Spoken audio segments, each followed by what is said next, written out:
মাছটাকে আমি ভালো করে কেটে ধুয়ে পরিষ্কার করে ভাজা করে নিয়েছি নুন হলুদ মাখিয়ে।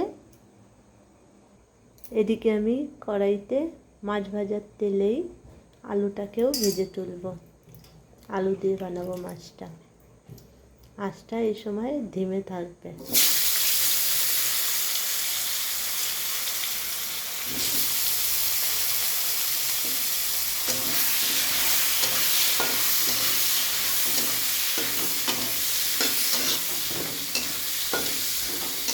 এবার আমি একটু ঢাকা দিয়ে দেবো, তাহলে আলুটা তাড়াতাড়ি ফ্রাই হয়ে যাবে।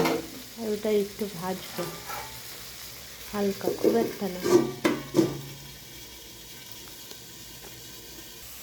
আলুটা ফ্রাই করা হয়ে গেছে। আলুটাকে আর তোলার দরকার নেই, অল্পই আলু আছে। এবার এই তেলে আমি একটু সাদা জিরে, গোটা সাদা জিরে ফোড়ন দেব। সাদা জিরে, কাঁচা লঙ্কা একটু মাঝখান থেকে ভেঙে ভেঙে ফোড়ন দিলাম।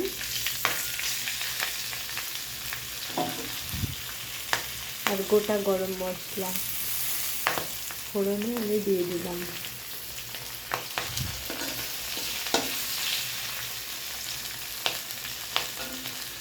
আলুটা যেহেতু আমার অল্প আছে তাই আর তুলতে হলো না, একবারেই হয়ে যাবে। এবার মশলা দিয়ে আমি কষিয়ে নিতে পারবো। আর বেশি আলু থাকলে কিন্তু আমাকে আলুটা তুলেই নিতে হতো, তুলে নিতাম তখন আমি। এবার আমি মশলাটা দিয়ে দেবো, গুঁড়ো মশলাটা, জিরের গুঁড়ো, ধনের গুঁড়ো দিয়ে একটু মশলাটার সঙ্গে আলুটা একটু আমি কষিয়ে নেব।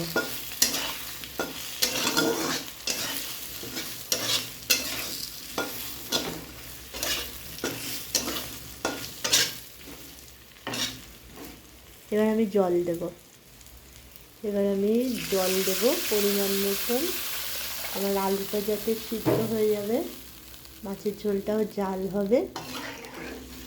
আর ভাতের সঙ্গে মেখে খাওয়ার জন্য যতটুকু লাগে ততটুকু পরিমাণ তো দিতেই হবে। নুন হলুদও দেব। নুন হলুদ যা দেওয়ার দিয়ে দিয়েছি, আর পরে দেখব নুন যদি লাগে পরে আবার দেওয়া যাবে। মাছও দিয়ে দিলাম।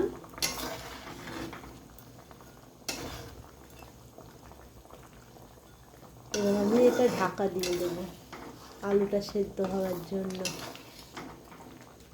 ফুটবে, আলুটা সেদ্ধ হবে, একটু সময় লাগবে। ফুটে উঠেছে যেহেতু আঁচটা আমি ধিমে আঁচে করে দেবো। এবার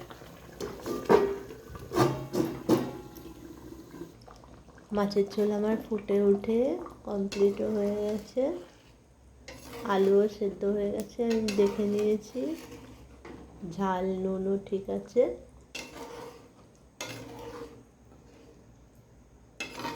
হালকা একটু ঝোল রেখেছি, এখন গরম আছে, ঠান্ডা হলে আর একটু ঝোলটা কমবে। মাছের ঝোল আমার হয়েই গেছে। এবার আমি নামিয়ে নেব।